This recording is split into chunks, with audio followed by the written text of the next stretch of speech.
Buenas noches a Gracias. todos. Muy bien, se está grabando la reunión. Pongo aquí. Perfectísimo. Muy buenas noches, tengan todos ustedes. Para mí es un honor y un gusto poder, ser partícipe de este diplomado y con este tema, muy, muy, muy interesante, ¿verdad?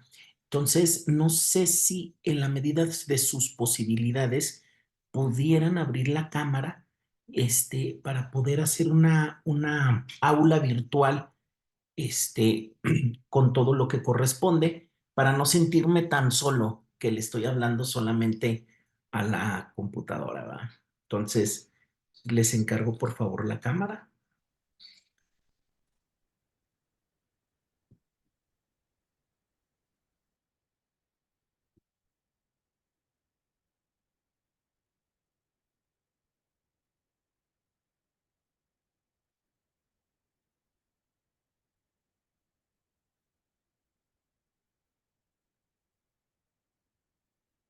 Doctora Leonor, no sé si sean los únicos compañeros que vamos a tener en la sesión.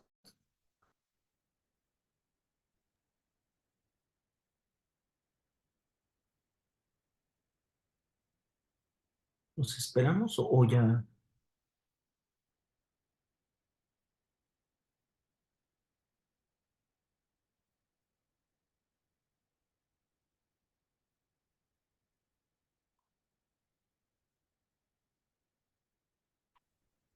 son los únicos?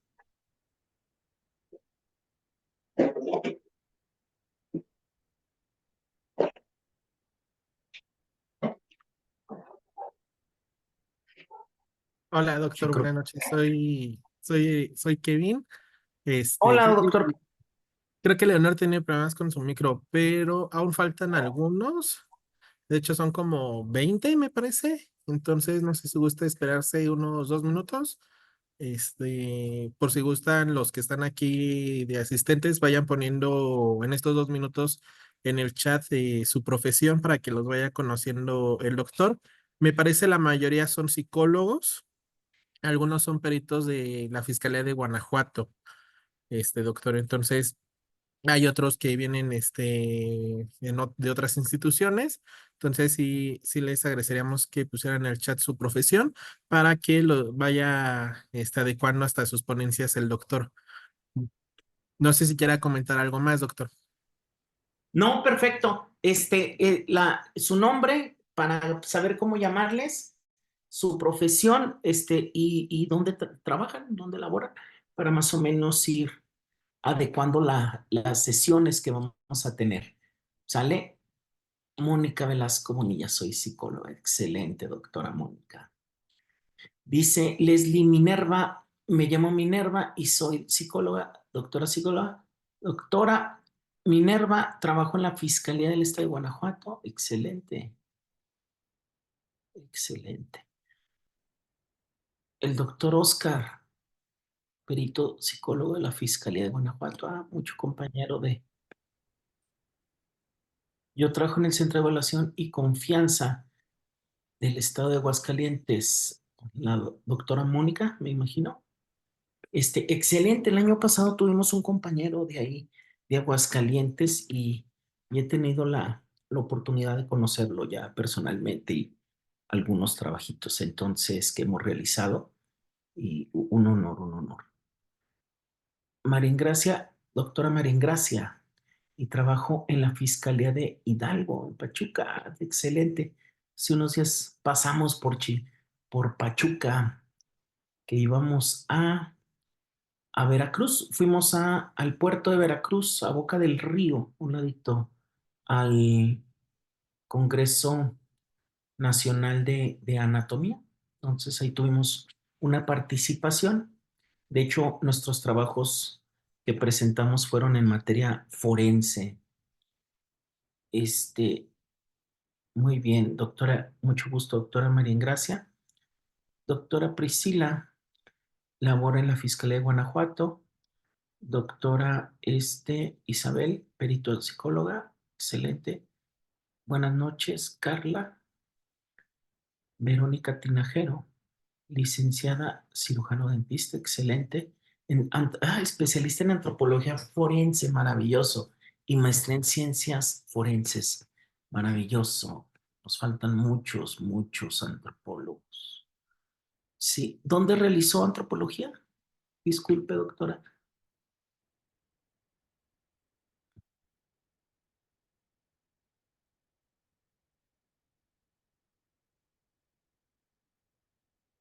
Sí, y Fabiola Yasmín, doctora Fabiola, trabaja en Fiscalía. Ah, excelente.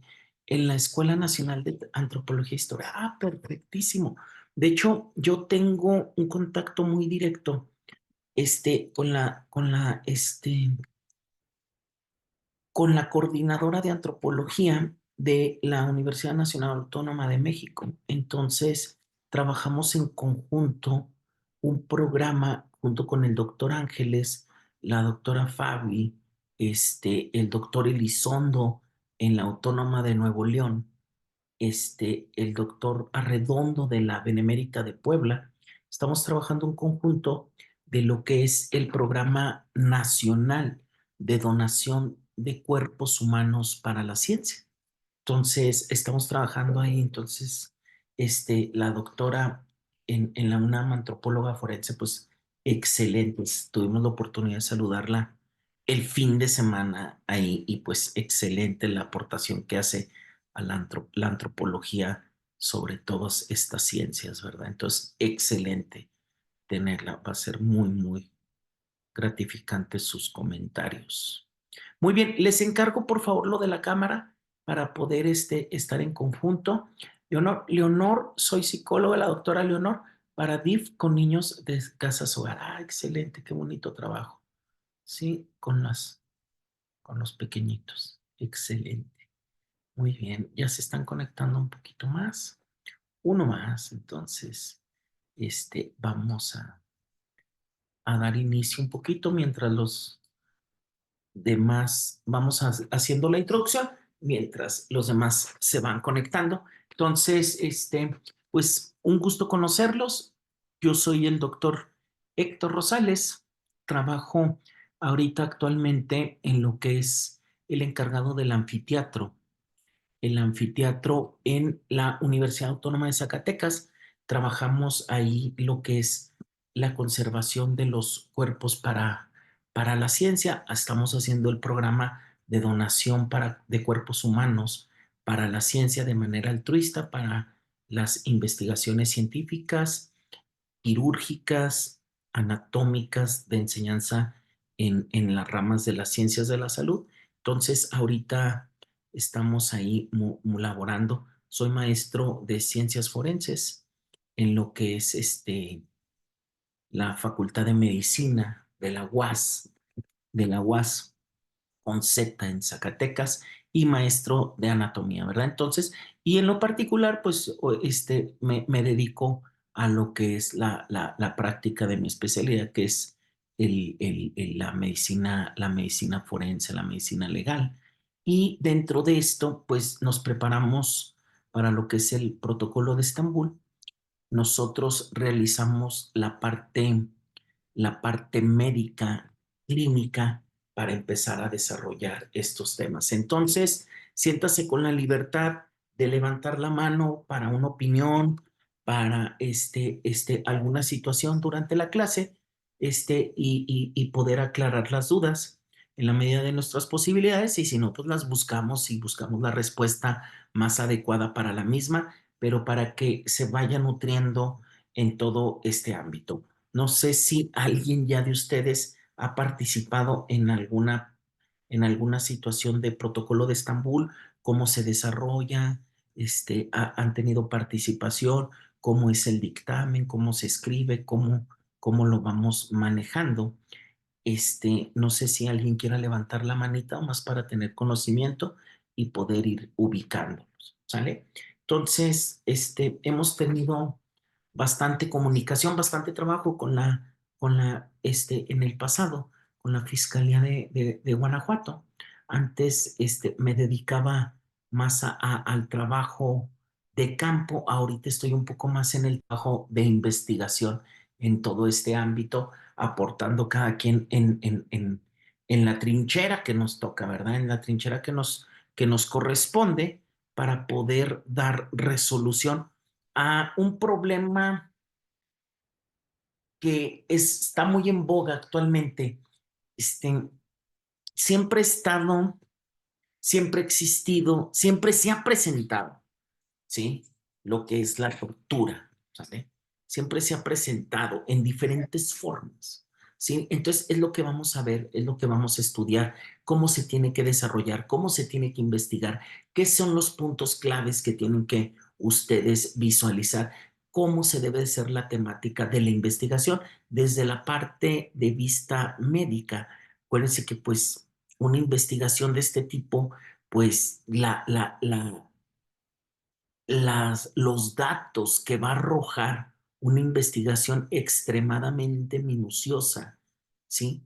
Pues el resultado de ellos puede ser pues muy favorable o muy desfavorable a la presunta víctima.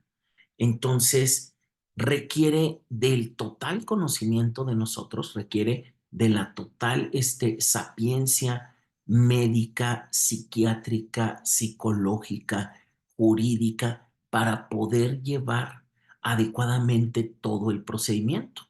¿Sale? Es un protocolo. Este protocolo pues lleva pasos, ¿sí?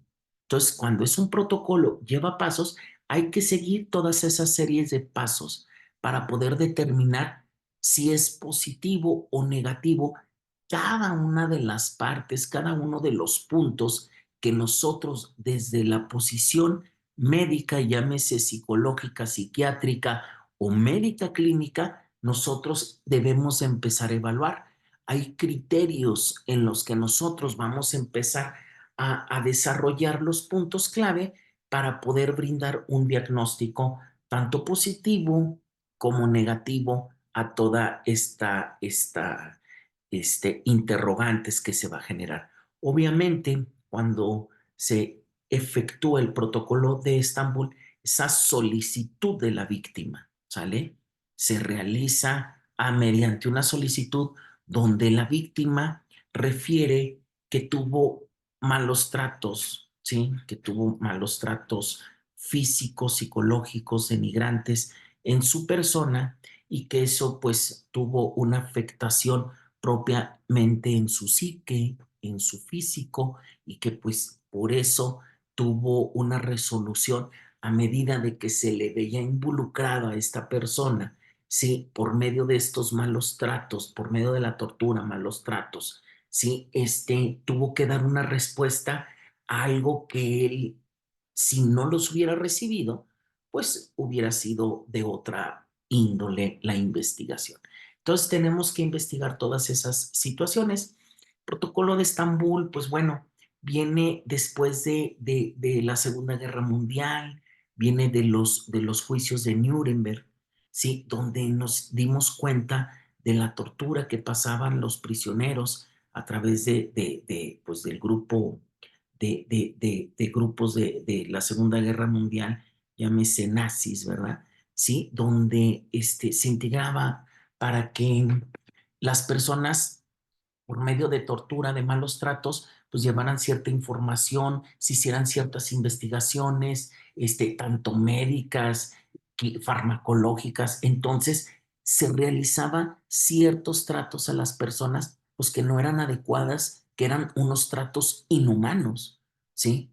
En las cuales una persona que estaba detenida, pues recibía un trato que no era el adecuado en el momento de su detención. Obviamente, después de todo esto, pues ahora se establece todo un protocolo para poder investigar adecuadamente cuáles son los puntos de los que esta persona acusa, de lo que esta persona denuncia que se le hicieron y que unos profesionales de la salud altamente capacitados en cada uno de los puntos, ¿sí? Que se deben de desarrollar, pues nosotros debemos de tener mucho cuidado y mucho énfasis en cómo los desarrollamos, cómo los investigamos para poder dar un resultado a esta persona, a estas interrogantes y que obviamente pues un ente jurídico pueda dar la positividad o la negatividad a todo lo que se denuncia de esta persona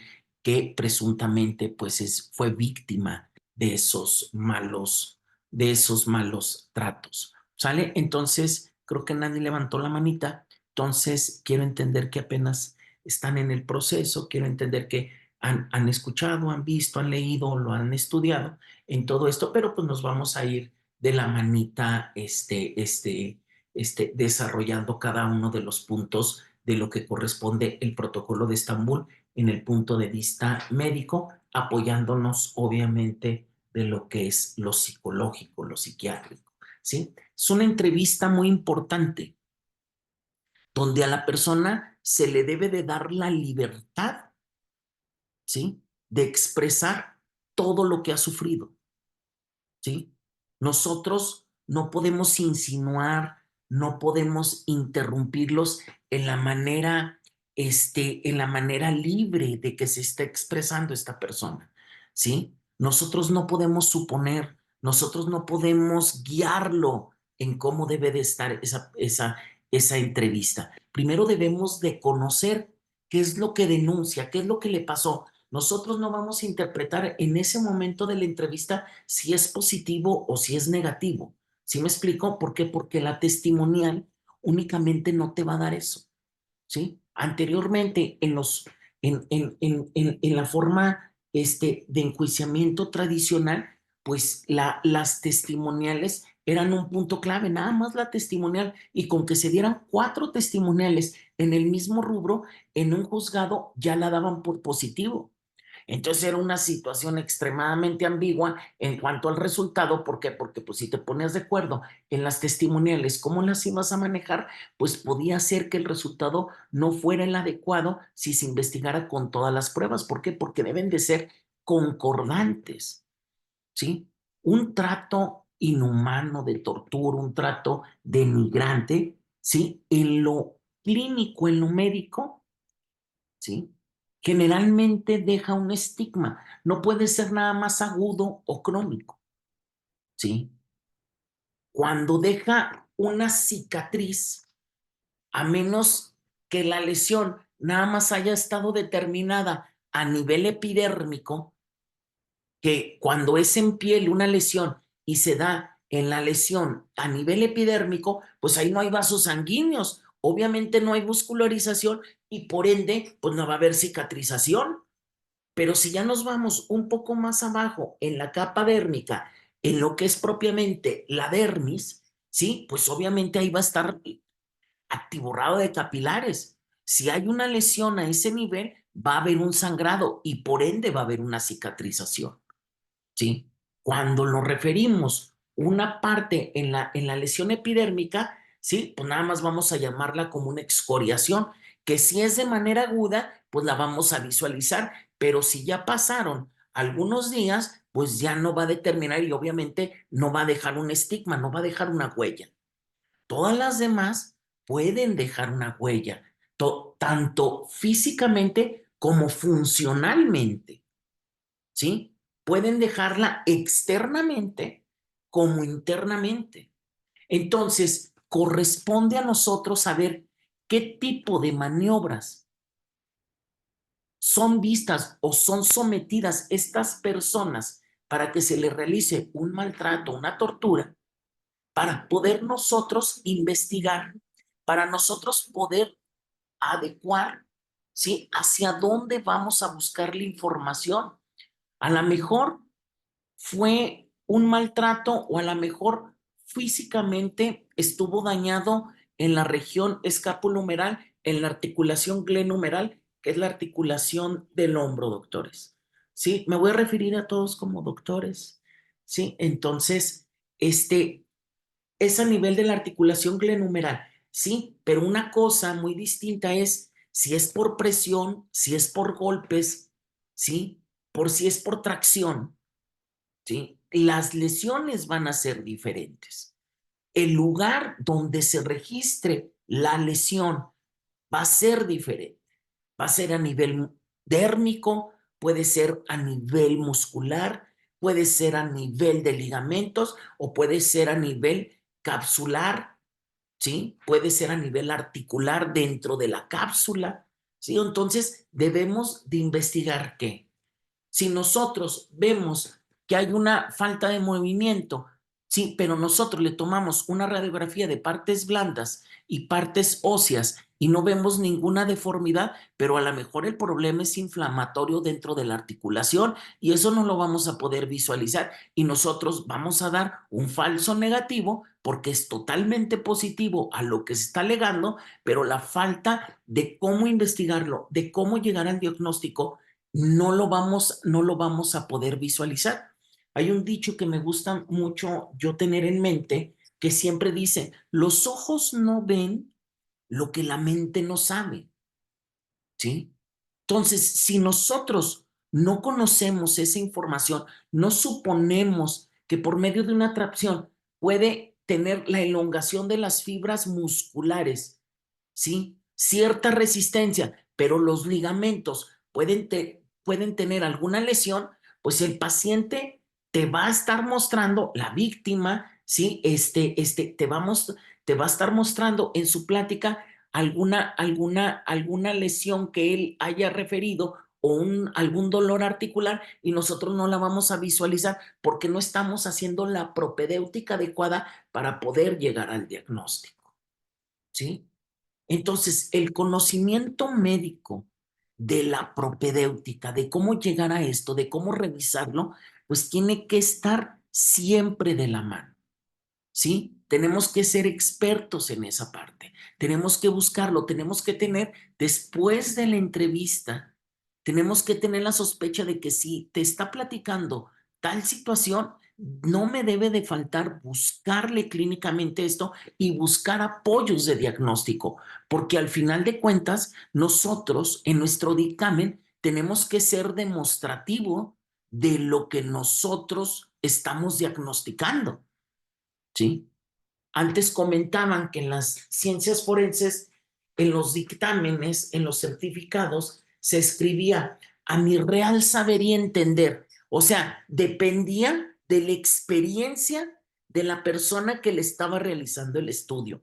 Y no es en base a eso, es en base a toda la metodología que se debe de estar realizando y se debe de estar buscando para buscar los puntos claves para ser positivo o negativo, ¿sí? Para utilizar la metodología científica por medio de la observación y del uso de todos los sentidos en medio de la escucha de lo que te está platicando. Desde el momento en que tú recibes a la víctima y la vas a entrevistar, la manera en que se sienta, la manera en que deambula, ¿sí? La manera en cómo se mueve, para que lo que te esté platicando es agudo, el síntoma es crónico, es una lesión ya pasada que cicatrizó de mala manera y por esa razón de lo que me está entrevistando, por esa razón, cuando yo lo estoy revisando, esa es el dato que me está dando que ahí está la prueba. Muchas veces se inventa la información, nosotros no debemos ya llegar con que va a ser negativa la información, nosotros estamos suponiendo que si lo está denunciando es porque él refiere ciertas cosas que nosotros vamos a investigar, no vamos a dar por ende que es positivo o negativo, ¿sí? A lo mejor la persona lo refiere de otra manera y es cuando nosotros en el contrainterrogatorio, en la parte. Perdón, ¿no? Ok, creo que se abrió un micrófono. Sí, entonces, en la otra parte, sí, cuando nosotros ya nos toca hacer la entrevista en la interrogación de los puntos claves que a nosotros requerimos saber más información, que debemos de ser más juiciosos, que debemos de ser más meticulosos en cómo se debe de trabajar cierta estructura del cuerpo para poder determinar si es o no es un acto o fue una lesión provocada por un cierto tipo de actos provocados en una detención, entonces debemos de investigar bien esa situación, ¿sale? Entonces, debe de tener uno un juicio muy amplio para poder escuchar todo, escribirlo. puntos clave, grabarlo. Obviamente ante esto, pues siempre debe de haber un consentimiento informado. Y el consentimiento informado, médicos, no es un consentimiento informado para la persona que le está haciendo el estudio, es un consentimiento informado para la víctima, donde se le va a informar previamente quién eres, para qué estás ahí y qué es lo que vas a buscar. Toda la batería de estudio clínico que le puedes realizar y toda la batería de apoyos de diagnóstico que puedes solicitar para poder fortalecer tu dictamen, ¿sí? Y en base a eso puede ser estudios radiológicos, estudios de laboratorio, todos los estudios de gabinete que podamos utilizar, ¿sí? Todos los estudios que podamos realizar en la toma de muestras, ¿sí?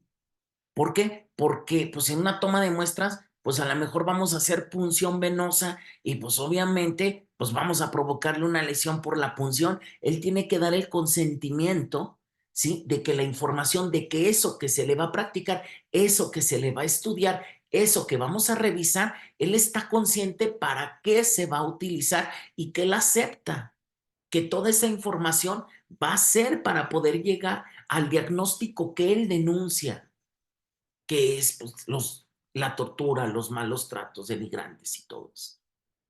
Entonces, es importante poder iniciar con esta información, ¿sí? Cuando tengan a un paciente, cuando tengan una víctima, cuando tengan una persona así, primero deben de informarla y que firme. Estoy plenamente consciente de que en tal fecha, tal persona me va a revisar, autorizo que se pueda tomar fotografías, autorizo que me puedan realizar estudios de gabinete, autorizo que me puedan estudiar con toma de videos, autorizo que me puedan realizar estudios intrínsecos llamados inyecciones, punciones, no sé, mil situaciones que podamos utilizar, pero en pos de el estudio, ¿sí? Puede autorizar parcialmente, ¿sí? Oiga, yo sí acepto esto, pero no acepto esto, ¿sí? Ah, ok, la razón por la que no acepta y adelante. Bueno, con esta base de que lo que acepta, usted está dando su consentimiento de que entiende plenamente para qué se le va a realizar el estudio una vez que él denunció. Nosotros no podemos obligar a una persona, ¿sí? A que se someta a cierto estudio, a cierta posición, a que se descubra de ciertas zonas del cuerpo si no tiene una intencionalidad específica para ello. Si no, pues vamos a caer, obviamente, nosotros en una infracción, ¿verdad? Entonces, nosotros vamos a caer en esos malos tratos, ¿sí? Y que él esté plenamente consciente. ¿Sí? Importantísimo, si la víctima es una mujer, ¿sí? Y nosotros somos la persona que es la que va a revisar, es un hombre, pues hay que dar un ambiente de confianza. A lo mejor el experto es del sexo masculino, sí, pero tenemos que dar un ambiente de confianza. ¿Para qué? Para que esa persona se sienta segura en lo que se le está realizando, es para determinar lo que esa misma persona está denunciando. Muchas veces cuando estamos aquí, no, pues le aseguro que va a ser negativo el protocolo. Imagínate cómo se pensaba. Imagínate todavía cómo en muchas instituciones todavía se piensa cuando vienen todos estos resultados. Ah, te aseguro que es negativo. ¿Por qué mencionar eso? ¿Por qué esos vicios que en el pasado se tenían, por qué por ende dan por hecho que los resultados van a ser de determinada manera? Muchas veces por los vicios precisamente que se tenían a la forma de realizar el protocolo. ¿Sale? Entonces, lo más seguro, ¿sí? En una cuestión personal, yo soy de las personas que toma fotografías, toma audio, toma video. ¿Por qué? Porque es una información que le va a servir a esta persona, porque vamos a utilizar la metodología científica y porque no podemos, después de ese estudio, revictimizar a la víctima. ¿Sí? Se tuvo que descubrir de una parte, tuvo que revisarse una parte y luego después volverla a revisar. ¿Sí? Para eso hay una metodología, para eso hay una comprobación, para eso hay un método científico donde por medio de los sentidos, primero el primer paso, observación, el escuchar, ¿sí? Y luego realizar el planteamiento del problema, de esto que me está informando, porque tú estás dejando de una manera libre a que se exprese de todos los hechos sucedidos y después de ahí tú vas a tomar las partes, ¿sí? Cuando se empieza a desahogar una víctima, cuando empiezas a tener la víctima de tortura, esa persona pues está reviviendo sus emociones, ¿sí? Está viviendo un, un, un, un, una escalofriante escena de lo ya vivido por ella. Entonces no podemos revictimizar. Oiga, no me quedó claro. ¿Le puede uno explicar a él? Oiga, ahora le puede explicar a tal persona. No, para eso está en la metodología, ¿sí? La observación, el planteamiento, la hipótesis, su planteamiento del problema y la experimentación.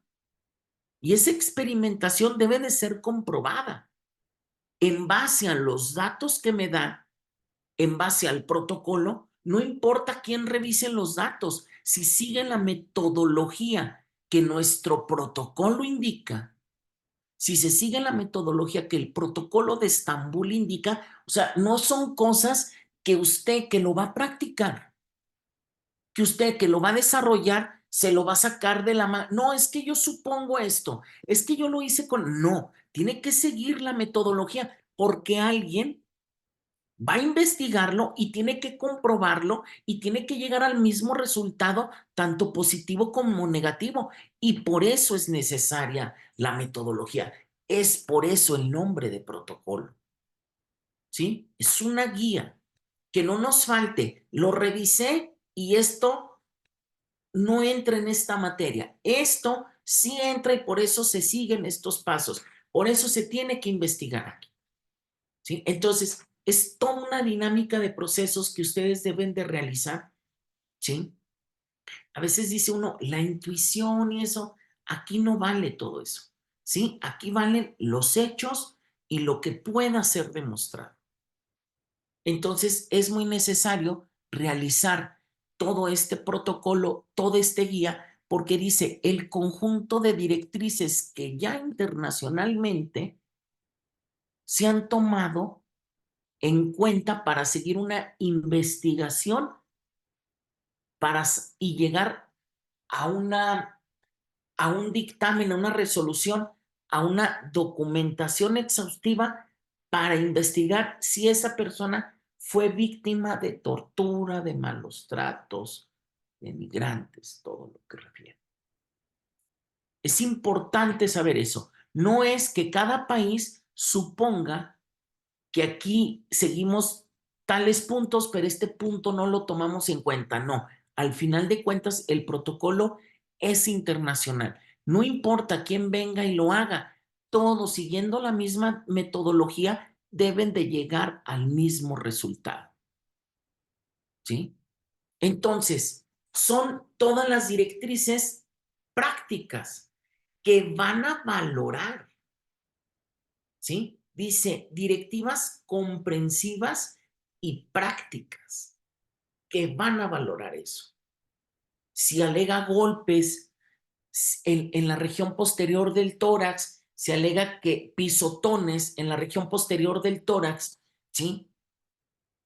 Y alega que hubo contusión en esa parte posterior con unos zapatos y que él tenía una camisita muy delgada y no pasaron más de 72 horas, pues lo que debo de encontrar es una contusión, ¿sí? Y al momento de revisarla no presente esos datos, bueno, voy a investigar va a haber un daño a nivel de la articulación entre la vértebra y la costilla. Bueno, a lo que me refiere, debo de encontrar todavía algo de dolor. ¿Por qué? Porque va a haber un proceso de inflamación y voy a empezar a tocar más adelantito esos datos que es importante. Si hay vida, si hay vida, hay una reacción inflamatoria. ¿Sí me explico? A menos que la lesión haya sido provocada a nivel epidérmica, que les digo, no hay vascularización, ¿sí? Entonces, en el estrato córneo se pierden hasta los núcleos de las células, entonces ya por ende, pues ya se van perdiendo, ¿sí? Ni siquiera hay vascularización en la capa muy delgada de la epidérmica, de las estructuras dérmicas, ¿sí? Pero bajando eso, todo tiene vascularización, ¿sí? Si hay vascularización, va a haber una equimosis, ¿sí? Y la equimosis es la reacción, ¿sí? ¿Sí? Es la reacción inherente de que hubo una lesión, se hizo en algún lugar determinado. Obviamente, la equimosis, si mide 0.5 de diámetro y mayor, pues refieres como una equimosis. Si mide de 0.5 y menos de centímetros, 1 milímetro, 2 milímetros, pues le vas a llamar petequias, ¿sí? ¿Y cómo van a formar las petequias? Pues por una obstrucción de los capilares, cuando empieza la circulación sanguínea, se ve obstruido a nivel capilar, aumenta la presión de los capilares, se revientan los capilares y empieza a ver ese puntillo rojizo. Es la petequia. Más adelante les voy a presentar las diferentes lesiones que ustedes deben de buscar, ¿sí? Entonces, es importante verlo eso. Menos de 72 horas, es agudo, ¿sí? Ahora, las equimosis tienen un proceso de degradación, doctores, ¿sí? No es lo mismo el color que va a presentar la equimosis en la primera semana que en la segunda semana que en la tercera semana. Si ese color de la equimosis y refiere que recibió una contusión, ¿sí? Con un instrumento que no es cortante, que no tiene filo, llámese un golpe, llámese patadas, llámese con algún instrumento que sea romo, que no tenga filo, y fue de manera, directa, provocada contra una persona, va a dejar la lesión y va a tener una cronología, esa coloración, y tiene que corresponder. Entonces, todos esos datos de la metodología nos van a llevar a determinar si es verdad o es mentira, pero en base a la cronología. Me está diciendo que el golpe que sufrió fue hace 4 días, que las lesiones que sufrió, en las cuales está denunciando tortura, fueron hace 4 días, y me muestra la lesión y es de color verdosa, cuando el color verdoso amarillento en una contusión ya me refiere que tiene 3 semanas de provocado eso, entonces no va a ser coincidente lo que me relata a la lesión que trae, ¿sí? Y yo lo debo de sustentar y justificar la positividad o la negatividad, ¿sí? ¿Y por qué si trae el golpe? ¿Por qué usted dice que ese golpe no fue causado el día, la fecha, la hora que la víctima refiere? Porque no coincide por la evolución cronológica del golpe. ¿Y en qué te basas? Ah, pues en la degradación de hemoglobina, hemosiderina, y ya le vas a explicar los procesos de lo que es la cascada de la coagulación, pero tenemos que tener esa información para poder determinarla.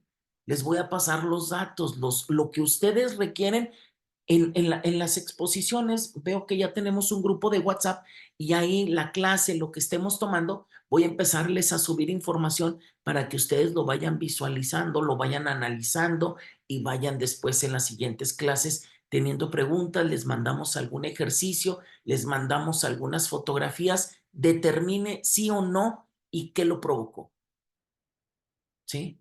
para que vayan determinando. ¿Por qué? Porque pues no es sencillo, no es sencillo, médicos, ¿sí? No es sencillo determinar sí o no, ¿sí? Yo cuando los compañeros en materia de psicología empiezan a estudiar la psique de cómo realizó toda esa situación, cómo vivióla, y me dicen, es que en base a las baterías, a las pruebas psicológicas que estoy realizando, no me da esa positividad, ¿sí? No, es que no se trata de lo que piense el psicólogo a cómo vio la entrevista. ¿Por qué? Porque todas las personas refieren la agresividad y cuando lo platican de diferentes maneras. Personas que les da coraje, hay personas que se ponen a llorar y no significa que una no la haya vivido y la otra sí. ¿Sí me explico? Entonces, hay una serie de baterías, hay una serie de pruebas psicológicas que ellos también determinan para dar la positividad o la negatividad del dictamen en Protocolo de Estambul, si es positivo en materia de psicología o no es positivo. ¿Cuál es lo que responde al médico? ¿Cuál es lo que corresponde a nosotros como médicos clínicos? Determinar las lesiones si son concordantes con el hecho que refiere y si son producidas por un acto de tortura, ¿sí? Oiga, es que se cayó y esa caída no pudo provocar esa lesión. Claro, pero no a determinados órganos, a determinadas estructuras, si se hubiera manejado en base a una presión forzada, no es lo mismo un golpe a reiteradamente en la misma región, ¿sí? Está recibiendo algún castigo. No es lo mismo una presión que constantemente estar presionando. ¿Por qué? Porque en una presión va a ser momentáneo la compresión que haya para que no haya vascularización en la zona y eso no te va a provocar una lesión crónica, pero una sujeción crónica de manera constante en la misma región del cuerpo, pues va a provocar, ¿sí? Que haya una compresión de los vasos sanguíneos y por ende no va a pasar la circulación y por ende va a provocar un daño a las estructuras que no recibieron la oxigenación adecuada. Imagínate, cuando hay una sofocación por compresión, una asfixia por compresión, ¿sí? De orificios naturales, ¿sí? A los 3 minutos empieza a haber daño neuronal. A los 5 minutos empieza a haber daño en muerte neuronal, ¿sí? Y es diferente. Muchos me explican, bueno, ¿y por qué en unos mueren y en otros no mueren? Mira, te pongo en una cosa bien sencilla. Si hay una sumersión, una asfixia por sumersión, y que el acto de tortura haya sido por sumersión, que los orificios hayan estado comprometidos, los orificios naturales, nariz, boca, por donde entra el aire, ¿sí? Haya sido obstruido por agua, es bien diferente que sea por salinidad, con agua salada a con agua dulce, ¿sí? Y el daño a las células va a ser muy diferente. ¿Por qué? Porque va a ser una cuestión de ósmosis, ¿sí? De solutos y solventes. No sé si haya aquí un químico en nuestra plática, en nuestra clase, ¿sí? En este grupo, donde nos pueda ahondar más en esa situación, pero es muy diferente con una gran cantidad de solutos en un solvente como el agua salada, donde la ósmosis, el paso de gradiente de concentración de mayor concentración a menor concentración va a ser más rápido y va a haber más daño a las células más inmediatamente, que así es en agua dulce. ¿Sí? Entonces, todas esas situaciones debemos de tomarlas en cuenta, debemos de prueba, ¿para qué? Para ver si es concordante con los datos físicos de lesión que nos vamos a estar encontrando. ¿Sale? Todo se investiga, ¿sí? Y se comunica todos los hallazgos mediante un dictamen. No sé si alguien de ustedes ya ha hecho un dictamen en cuestión de protocolo de Estambul, ¿no? Les voy a pasar la guía de cómo es el protocolo de Estambul. Les voy a pasar un ejemplo. Sí, obviamente sin nombres, sin datos, ni nada. Pero ¿cuál es la directriz que se va a seguir? ¿Cómo es las entrevistas? ¿Cómo es la cronología? ¿Cómo se debe de colocar? ¿Qué poner primero? ¿Qué después poner? ¿Sí? Y luego hacer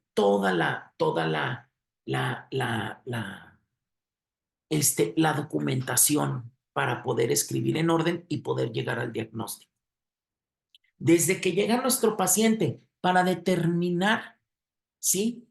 En una historia médica, ¿sí? En una historia médica, por eso le refería yo, importantísimo la propedéutica. Para llegar en una historia médica, el protocolo de Estambul llenará una historia médica para provocar en una historia médica, para investigar en una historia médica todos los datos que vamos a encontrar. A un paciente clínicamente se le estudia de arriba a abajo, de adelante a atrás y de derecha a izquierda. Y desde que va ingresando contigo, hay algo que se llama hábitus exterior. Tú lo revisas en la posición, una posición libremente escogida, ¿sí? Y pues tú encuentras al paciente platicándote, diciéndote, y esto y todo, y ¿sabe qué? Pues me duele el hombro, no tiene una idea. Dice, sí, pero en tu hábitus exterior yo te veo que te expresas. Y hasta cuando tocas el punto, ya veo que empiezas a tener una limitación de tu articulación. Dices, pues no me suena lógico el hábitus exterior que encuentras con esto. Y no significa que no lo haya pasado, que no lo haya vivido, porque también tenemos que ver el tiempo que transcurrió en cuanto sucedieron el hecho y cómo sanó esa persona. Tiene que ver la edad de la persona, claro. Tiene que ver el tipo de lesiones que y cómo sanaron esas lesiones. Claro que sí. Hay personas que les quedan, que sufrió el acto y que las secuelas no son un acto de repercusión en el estado de salud, por ejemplo, en movilidad articular, ¿sí? No es lo mismo un paciente con poca masa muscular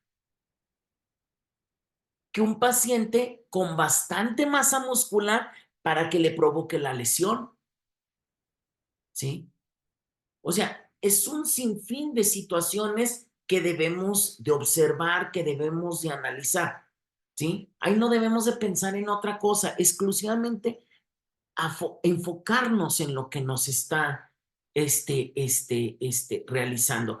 Hay una parte que es la presentación en esa historia clínica, la ficha de interrogación, ¿sí? La ficha de identificación, ¿sí? En donde se le toman los generales y luego ya viene lo subjetivo.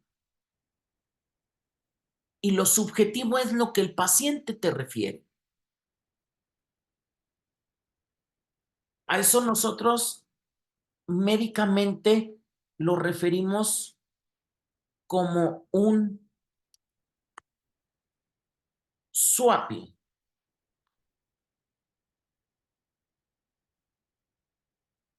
La P, la presentación, la ficha de identificación. Obviamente, previamente, pues su consentimiento informado, ¿sale? Y los consentimientos informados también, es importante señalar, no es un machote de una hoja. El consentimiento informado es particular, ¿sí? Persona tal, de tal edad que refiere, se le va a realizar tal estudio porque denuncia tortura, denuncia malos tratos, lo que resulte, ¿sí? En donde se le pide, se le solicita que para llegar a un diagnóstico adecuado, posiblemente es necesario y bla, bla, bla, bla, ¿sí? Muchas veces, fíjense, y lo pongo de ejemplo para que más o menos determinen, en el área clínica, cuando llegan a los hospitales, lo primero que hacemos en el área de urgencias, cuando llega el paciente, les hacemos el consentimiento informado, pero el consentimiento informado que corresponde ahí es a urgencias. Y si ese paciente se estabiliza y tiene que quedarse internado, subirá a medicina interna, subirá a traumatología, a cirugía, al departamento que suba. Y ya estando ahí, es otro departamento, no es el departamento de urgencias. El departamento de urgencias estabiliza. Y ya cuando están dentro del hospital en un servicio específico, ahí se le realiza otro consentimiento informado para lo que viene en ese procedimiento. O sea, ¿cuántos consentimientos informados realizas? Cuántas necesidades tengas. Si en un consentimiento informado no le solicitaste la posibilidad de tener que tomar radiografía y luego después ves la necesidad de tomar la radiografía, hazle otro. ¿Sí me explico? Porque alguien cuando es positivo va a buscar cualquier detalle en tu dictamen para querer tumbártelo, no buscar la verdad, ¿sí? Buscar el error humano inconsciente en la realización de tu dictamen para poder determinar que no procede. ¿Cuántas veces escuchamos en las noticias, ustedes compañeros, que en un juez les tumba por detalles cuando no ven lo esencial? ¿Sí? Y eso perjudica un montón en la investigación, eso tumba un montón de cosas. No, entonces sigamos el protocolo, sigamos estos pequeños detalles. Nada te impide, ¿sí? Ser abundante, tampoco no exageres. No te pido que pongas todo para que no te falte nada, no, porque eso también caemos en un vicio, ¿sí? Solo colocar lo necesario, lo que requiere y volver a leerlo y volver a hacer el procedimiento mental. ¿Qué me faltó? ¿Qué no me faltó? Tener la guía. Tienes tu consentimiento, viene la presentación del paciente, de la víctima, y luego la entrevista. Libre, ¿sí? Clara, ¿sí? No ser tajantes en las pausas que puede realizar, sino al contrario, dejarlo, ¿sí? ¿Qué expresión tiene? Porque esa información a lo mejor médicamente a ti no te sirve, pero le sirve muchísimo en la respuesta psicológica que está teniendo ante la situación. Lamentablemente tenemos que volver a recordar el hecho, revictimizar a esta persona y cuando viene la plática y todo, pues viene el llanto, la desesperación, la angustia, la ansiedad, la depresión. ¿Por qué? Porque pues te da datos que ya en una batería de un estudio psicológico te determinará la positividad del mismo, ¿sí? Dejar las pausas libres, ¿sí? ¿Para qué? Para que una vez que te haya dado esa información, tú procedas, obviamente, si hay alguna duda, si hay alguna situación, si hay algo que quieres referirte más específicamente y que te cuente más a detalle para poder tú vislumbrar más o menos qué es lo que en primera instancia debes de enfocarte para que después siga la O. ¿Sí? Para que después siga la O. Lo objetivo es lo que tú sí puedes ver, ¿sí? Por medio, ¿sí? Lo que tú sí puedes ver en los signos que vas a encontrar, ¿sale? Lo que tú sí puedes ver en los signos que vas a visualizar, ¿sale? Yo voy a tocar, yo voy a mover, yo voy a percutir, yo voy a auscultar, yo voy a buscar ciertas pruebas para ver si hay dolor, para ver si hay inflamación, para marcar, es lo objetivo, son los signos que voy a encontrar, ¿sí? Y son los que voy a notar. Al movimiento tal es positivo, ¿sí? A la prueba tal es positivo. Y tú vas armando toda tu batería de pruebas clínicas, ¿sí? Toda tu batería de pruebas, ¿sale? Que esa batería de pruebas con la clínica no te es suficiente. Entonces, ¿qué realizamos, doctores? ¿Sí? ¿Qué realizamos? Las pruebas de diagnóstico, ¿sí? Las pruebas de gabinete, el material de apoyo que tú necesitas y tienes que justificarlo. Yo necesito que se realice este estudio para determinar en esto que me está dando positivo o negativo si realmente y no es que te dé el resultado porque tú lo desconoces, es porque tú ya tienes sospecha, ¿sí? No le vas a pedir radiografía de todo el cuerpo, pues para ver qué encuentras, ¿sí? No, tú ya tienes sospecha y eres específico y justificas, ¿sí? Para teniendo eso, que es lo objetivo, lo demostrativo, ahora sigue que es el análisis de toda esa información. SWAPI, vamos en el A, es el análisis de toda esa información. Los datos psicológicos, psiquiátricos, los datos médicos, los datos que encuentres en toda la propedéutica que realices, ya te va, no, pues pasó así, es esto, la mecánica de las lesiones, a cómo lo expresa, a cómo nos lo dijo verbalmente, es coincidente, no es coincidente, y empiezas a escribir, en esto no analizas, en esto hay dudas, en esto es totalmente concordante, en esto no es concordante, pero ya lo justificas con todo lo objetivo. Para cuando llegue otra persona a debatirte esa parte, con los mismos datos que tú recabaste, esa persona tiene que seguir la misma metodología, porque por eso es el protocolo, y debe de llegar al mismo resultado. ¿Sí? Hace no mucho, y no es cuestión de tortura, pongo un ejemplo.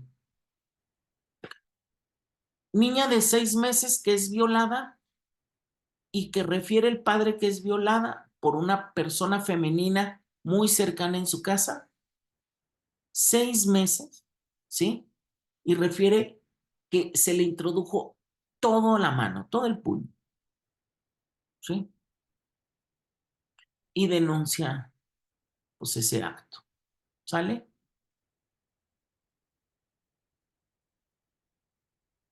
¿Ustedes qué esperarían encontrar en la víctima?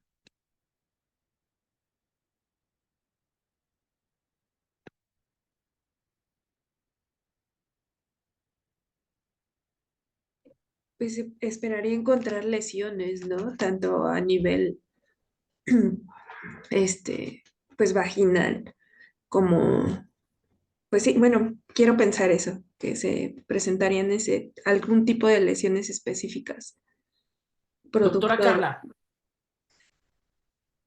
¿usted esperaría encontrar nada más golpecitos en una niña de 6 meses que le introdujeron toda la mano a nivel vaginal o desgarros? desgarros. De hecho, justamente se evalúa tanto la edad de la persona como bueno, es que son varios factores los que se deben de evaluar, porque es tanto la persona como el mecanismo con el que se hace, más los mecanismos que intervienen en el hecho de hacerlo. O sea, todo eso se analiza de forma conjunta y en base a eso es que se observan o nosotros vemos las características o las que nosotros pretendemos observar. Otro caso muy escueto es, por ejemplo, yo hice una revisión donde me refieren que había una fractura malar y había que también había salido el cóndilo mandibular. Ya que inspecciono a la persona, a través de ciertas preguntas, llegó al hecho de que esa lesión nunca existió